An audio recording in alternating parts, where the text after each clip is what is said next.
querido, que a graça e a paz do Senhor esteja com você. Que bom estarmos juntos mais um dia para mais um estudo. E hoje nós vamos ao estudo de número 6 do livro que nós estamos seguindo, Um Guia para Viver Bem, da editora Cristã Evangélica. Então eu queria fazer um apelo a você. Se você perdeu alguma lição até aqui, que você procure os vídeos anteriores para que você possa colocar os seus estudos em dia, ok? Hoje o tema da nossa lição é lascívia, fora dos limites cristãos. E nós vamos ler o nosso texto base, que está em Provérbios, capítulo 7, do versículo 1 ao 27. E diz o seguinte: Filho, lembre do que eu digo e nunca esqueça os meus conselhos. Faça o que eu digo e você viverá. Siga as minhas instruções com o mesmo cuidado com que você protege os seus olhos. Guarde sempre os meus ensinamentos bem gravados no coração. Trate a sabedoria como a sua irmã e o entendimento como seu melhor amigo. Eles conservarão você longe das mulheres imorais e das mulheres de palavras sedutoras. Uma vez eu estava olhando pela janela da minha casa e vi vários rapazes sem experiência, mas notei que um deles era mesmo sem juízo. Esse rapaz estava andando pela rua perto da esquina onde morava uma certa mulher, e ele passava perto da casa dela, ao anoitecer, quando já estava tudo escuro. E aconteceu que essa mulher foi encontrar-se com ele, vestida como uma prostituta e cheia de malícia. Ela era toda espalhafatosa e sem vergonha e estava andando pelas ruas. Ficava esperando em alguma esquina, às vezes numa rua, às vezes numa praça. Ela chegou perto do rapaz e o abraçou e o beijou. Então, com um olhar atrevido, disse: Paguei hoje os meus votos e a carne da oferta de paz está comigo. Por isso saí procurando você. Eu queria encontrá-lo e você está aqui. Já forrei a minha cama com lençóis de linho colorido do Egito. Eu a perfumei com mirra, aloés e flor de canela. Venha, vamos amar a noite toda. Passaremos momentos felizes nos braços um do outro. O meu marido não está em casa. Ele foi fazer uma longa viagem. Levou bastante dinheiro e só voltará daqui a alguns dias. Assim ela o tentou com os seus encantos e ele caiu na conversa. E num instante lá foi ele com ela, como um boi que vai para o matadouro, como um animal que corre para a armadilha, onde uma flecha atravessará o seu coração. Era como um pássaro que entra num alçapão sem saber que a sua vida está em perigo. Agora, meu filho, escute, preste atenção no que eu vou dizer. Não deixe que uma mulher como essa ganhe o seu coração. Não ande atrás dela, pois ela tem sido a desgraça de muitos homens e tem causado a morte de tantos que nem dá para contar. Se você for à casa dessa mulher, estará caminhando para o mundo dos mortos pelo caminho mais curto. Então, aqui nós temos a descrição e a história que o autor nos conta sobre uma mulher totalmente imoral, que tem uma conduta totalmente imoral. E como o nosso tema de hoje é lascívia, uma palavra meio difícil, né?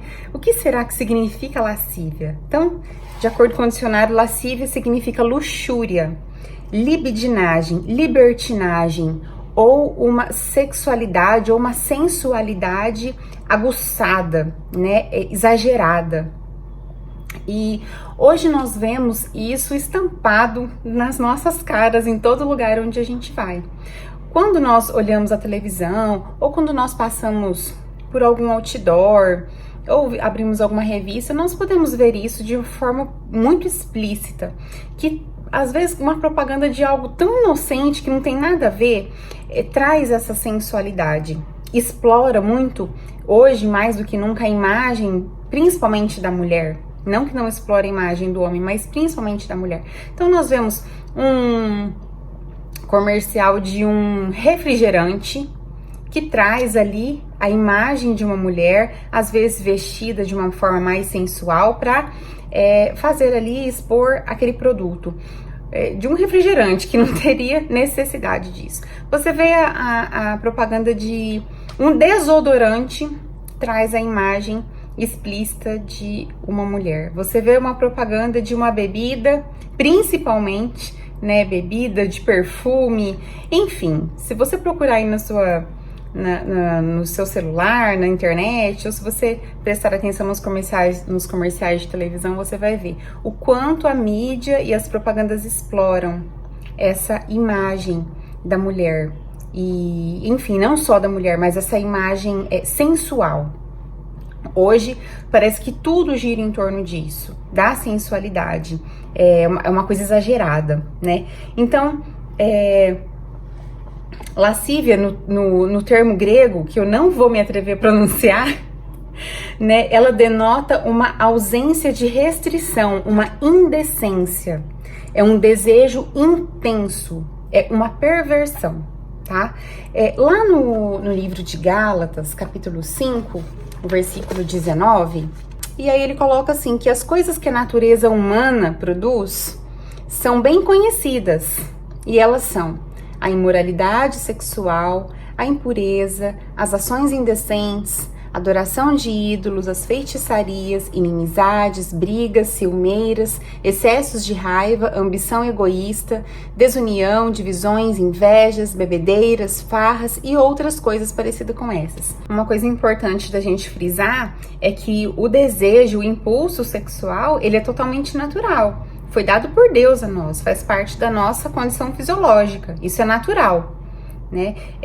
O que é errado, que é o que nós estamos tratando aqui, é a perversão, né? É o excesso, né? Quando isso fica de forma exacerbada, assim como comer, nos alimentar é algo natural, nós sentimos fome e isso é fisiológico. Quando você começa a comer além da conta, né, de uma forma exagerada, isso vai trazer danos para você. Então, comer é errado? Não, comer não é errado. Agora, comer em excesso, comer alimentos errados, né? Isso vai trazer danos e consequências para você. Da mesma forma, ele está tratando essa lascívia. Não é o desejo que é errado. Sabe que muitas vezes a gente aprende e isso vira um tabu para nós. É a questão da sexualidade. Isso é totalmente natural. O que é errado é a perversão. Tá? Então, deixa frisado isso. Quem fez o sexo foi Deus, não foi o diabo, tá? Ele que fez isso, para que nós pudéssemos nos multiplicar. Isso é natural, mas essa perversão é isso que é condenado. E são essas as orientações que nós vemos aqui no livro de Provérbios, né? E como eu disse, isso hoje tá muito fácil. A gente liga a televisão num horário, em qualquer horário hoje que você liga, você vai se deparar com uma propaganda, com qualquer outra coisa que traz essa exploração da sensualidade. E nós temos que tomar cuidado com o que nós estamos oferecendo aos nossos filhos, tomar cuidado com o que a gente lê, porque todo pecado, ele nasce na nossa mente, com o que nós temos nos alimentado. O que você tem dado de conteúdo para você mesmo, né? O que você tem compartilhado, o que você tem lido, o que você tem assistido na televisão. Então isso vai alimentando a sua mente, desce ao seu coração e uma hora ou outra ele se transforma em atitude. Então tudo começa lá no princípio, com o que você tem se alimentado. Temos que tomar cuidado, cada um se conhece, cada um sabe das suas fraquezas, sabe onde você é mais vulnerável, então tem que ficar de olho, tem que prestar atenção, tá? Bom, há quem diga que tudo isso é normal, né? Mas de acordo com os padrões bíblicos, de acordo com os padrões cristãos, a gente vê que isso não é normal. Essa exploração, essa libertinagem, tudo isso não está de acordo com os padrões bíblicos.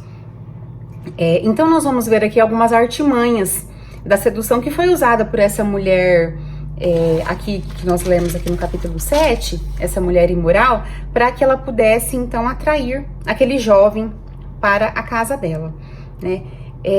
A primeira coisa é a conversa sedutora.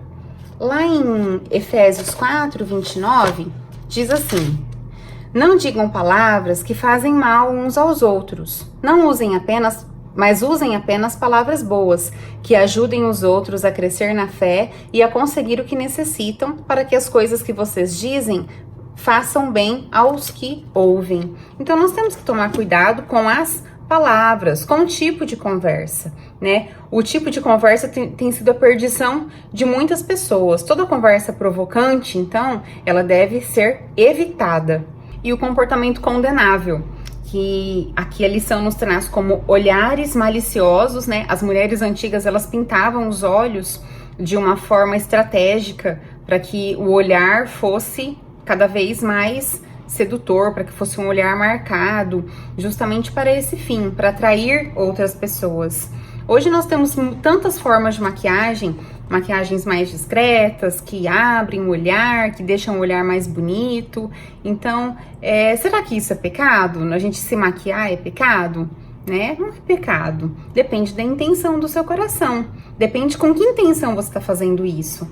É para te deixar mais bonita? É pecado você ficar mais bonita? Não, não é pecado. Mas qual é a intenção disso? É para chamar a atenção de outra pessoa? Então você tem que avaliar. Qual é a intenção? Qual é a finalidade disso que você está fazendo? Certo? Vestimentas provocantes, né? A questão da vestimenta, a gente vê que a indústria da moda, ela investe cada vez mais em roupas cada vez mais sensuais, mais provocantes, e isso tem tomado conta também da igreja, né? Muitas modas são aderidas porque, são modas, todo mundo usa, né? E nós temos que ficar atentos a isso. Não como a gente viu em outras lições e a gente vê na Bíblia, nós não podemos nos encaixar nos padrões deste mundo. Então eu não posso usar roupa da moda? Se não for viável, é bom você não usar, não.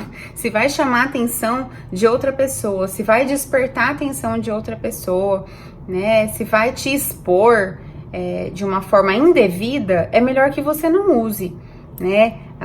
Não devemos ter medo de conversar sobre esse assunto. A gente não pode tratar isso como um tabu. Cada um usa o que quer. Será que é isso que a Bíblia diz? Nós devemos ser decentes, ser exemplo, ser modelo. Nós precisamos ficar atentos a isso. A gente vê muitas vezes a igreja se encaixando dentro dos padrões do mundo e achando que é livre para fazer tudo o que quer, tudo que tem vontade, e às vezes a gente está indo para o caminho errado. Então nós temos que voltar às escrituras e ver realmente o que a Bíblia nos orienta a respeito disso. Que tipo de roupa que nós temos usado, né? Tudo isso nós temos que avaliar. Isso faz parte da conduta cristã.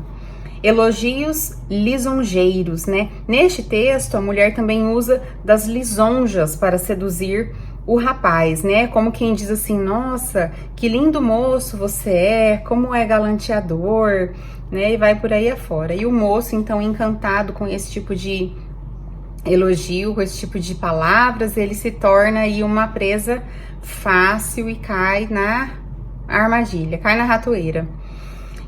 Insinuações perniciosas. A mulher que se refere o texto, ela é sensual, ela é atrevida, ela não desiste, mas ela usa de todas as suas armas para que a vítima caia na sua armadilha, né? E aí ela usa até de um convite tentador, né? A gente vê que ela é uma mulher religiosa, ela fala que ela fez, ela convida o rapaz para um sacrifício que ela fez, e enfim, a gente vê ela usando de todas as estratégias, de todas as artimanhas para conseguir aquilo que a sua mente já arquitetou.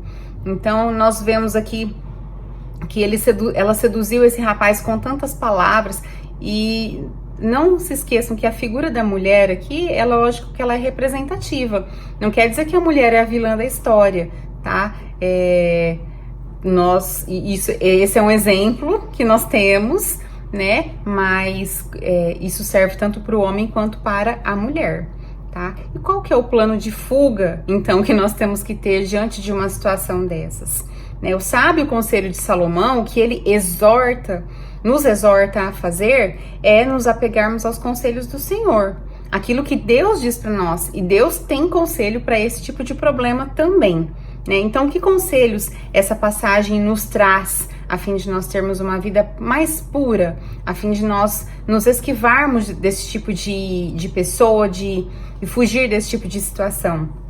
Primeira coisa, vigie sempre a sua mente e o seu coração, especialmente na luta contra esse tipo de pecado. Nós precisamos vigiar aquilo que nós estamos olhando, naquilo que nós estamos pensando, naquilo que nós estamos assistindo, com o tipo de pessoa que nós estamos conversando e ficarmos atentos, vigiar em todo o tempo. Ninguém é imune. Talvez você esteja aí me ouvindo e você pense assim: ah, isso comigo nunca vai acontecer. Não pense dessa forma. Todos nós estamos vulneráveis e somos presas, principalmente quando achamos que comigo isso nunca vai acontecer. Você pode ser uma presa fácil, se você não vigiar, se você não ficar com seus olhos abertos e evitar esse tipo de situação, tá? O que nós devemos fazer então? Para guardar os nossos pensamentos, para proteger a nossa mente, nós devemos, como ensina as escrituras, nós devemos ocupar a nossa mente com coisas boas, né? Lembre-se, o que você pensa controla o que você faz. Então, se você tem a sua ocupação, se você enche a sua mente, a sua cabeça com aquilo que é bom, com aquilo que é benéfico, especialmente com a palavra do Senhor, se você se alimenta com a verdade da palavra do Senhor, você está alimentando a sua mente com coisas boas. Se você dá lado para esse tipo de estímulo, isso certamente, uma hora ou outra, vai te levar a colocar isso em prática. Então, tem que vigiar sempre a sua mente e o seu coração. Segundo conselho, fique longe de situações sedutoras, né? Qualquer pessoa apanhada nesse tipo de pecado sabe que certas situações quase sempre cercam esse ato, né? A pessoa que tem uma conversa boa, a pessoa que te elogia muito, a pessoa que tem aquela conversa mais mole, né? E que te apanha geralmente sozinha. Então conheça esse tipo de circunstância e trate isso, né? Você se conhece, você sabe da sua vulnerabilidade, você sabe das suas fraquezas, né? Então, se você sabe disso, evite essas situações, né? Evite essas situações que te colocam em risco, que te induzem à tentação. E não adianta achar outro remédio, né? Só uma resposta. Evite, fuja dessas situações. De repente, uma coisa que começa de uma forma tão inocente pode acabar em tragédia. Evite essa situação. Às vezes não dá para arrumar, tem que cortar pela raiz, ok? Terceiro conselho, procure olhar por trás das aparências. Olhe para além delas e veja as consequências que elas podem vir, né? É aquilo que eu falei lá no começo. A mesma sociedade que de forma irresponsável estimula esses desejos impróprios, acaba se tornando uma grande vítima, né? As consequências são destruidoras. E o quarto conselho é: siga o mapa das escrituras. Nós vimos em todo o assunto que nós temos estudado até agora, que principalmente em Provérbios, né, desses assuntos que são tão práticos para a nossa vida, que além da palavra de Deus ela expor os problemas que são comuns, né, a nós no dia a dia, ela não traz só o problema, mas ela traz uma orientação para que a gente não viva debaixo desse tipo de pecado, desse tipo de problema. Então, hoje, nós temos uma literatura muito rica e dos mais diversos assuntos que você possa imaginar. Então, você tem problema com a educação dos seus filhos, se você tem problema no seu casamento, se você tem problema no seu trabalho, você que é mulher, você que é homem, você que é criança, você que é jovem, adolescente, você vai encontrar uma literatura que se encaixa para você, baseado nos princípios bíblicos. Procure livros bons, autores bons, né? Procure aí com o seu líder de célula, com o seu pastor, com um amigo, uma pessoa de confiança que vai saber te orientar, que vai saber te conduzir e te apresentar um livro bom, para que além de você ter ali uma resposta, um respaldo diante de um problema que você está enfrentando, você vai estar alimentando a sua mente e o seu coração com a palavra de Deus, com coisas boas, que vai te fortalecer e vai te ajudar a não cair nesse tipo de tentação, vai te ajudar a não cair nesse tipo de problema, não ter esse tipo de problema. Bom, a sua principal fonte de orientação tem que ser sempre a palavra de Deus, não existe outro meio. O conselho do amigo nunca vai ser melhor do que a orientação da palavra de Deus, a não ser que ele esteja baseado, né, nos princípios cristãos. Então, nós temos que ter os nossos olhos abertos, temos que vigiar, temos que nos atentar com o que nós temos nos alimentado. Para fechar, eu queria ler a conclusão aqui que o livro nos traz. E preste bem atenção, diz assim, ó: estes conselhos podem parecer contrários às opiniões sociais correntes e até mesmo à sua própria experiência pessoal. Porém, aos cristãos, são dados padrões de vidas diferentes para viver. Evite provocar desejos que não podem ser satisfeitos fora do casamento. Precise ter em mira honrar a Deus com o seu corpo, definindo limites nessa área. Então, essa conclusão ela é muito clara. Procure sempre honrar ao Senhor em tudo que você vai fazer. Cuidado com aquilo que você tem olhado, cuidado com aquilo que você tem lido, aquilo que você tem assistido, aquilo que você tem oferecido à sua família, principalmente aos seus filhos, que são pessoas que estão em formação. Então, é nossa responsabilidade dar a eles o melhor, né? Uma leitura de qualidade, um programa de qualidade e tudo na hora certa, né? Nós precisamos ter esse discernimento. Então, eu espero que esse estudo seja bênção para você, que nós possamos nos atentar a essa questão da lascívia, que possamos redobrar a nossa atenção à forma que nós temos falado, aquilo que também nós temos ouvido, a forma de vestir, aos elogios, a conversas tortas, que você possa se atentar a isso e que possamos estar firmes e permanecermos firmes na palavra de Deus. Que Deus abençoe você, que Deus abençoe a sua família e até o nosso próximo estudo.